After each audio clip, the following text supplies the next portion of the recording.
Other countries have incentivized semiconductor manufacturing.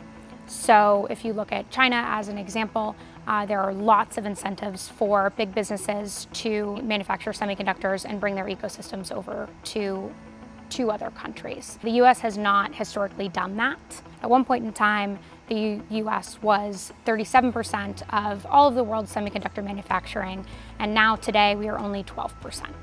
I'm not sure that the administration would have felt the need to step in had it not been for the COVID-19 pandemic, but the domestic supply chain and the semiconductor manufacturing problems that we were seeing were happening long before the pandemic. At this point in time, we're in this race for next generation of intellectual property, and it's imperative that the United States owns that intellectual property.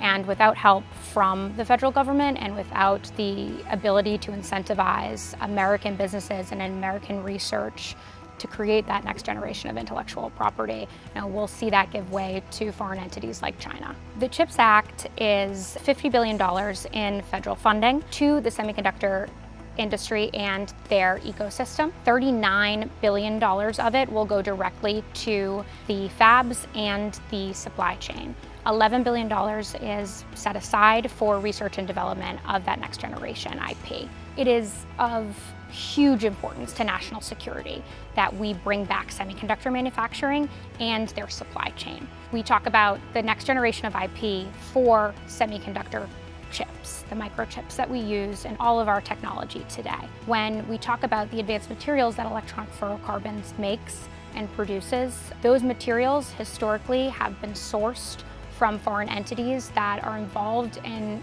large geopolitical crises. Electronic fluorocarbons has spent the last several years developing and nurturing their relationship with all levels of government to create a completely domestic ecosystem for products that are not currently produced here to support our customers' needs so that we don't see problems like we have in the last several years with loss of access to supply and lead times at the end user level. Electronic Fluorocarbons is the only American-owned and operated company supplying advanced materials to the semiconductor industry. We are also the only American-owned and operated company that is creating conversation in this space about the importance of supply chain security for the semiconductor industry and for the average American consumer as it relates to national security.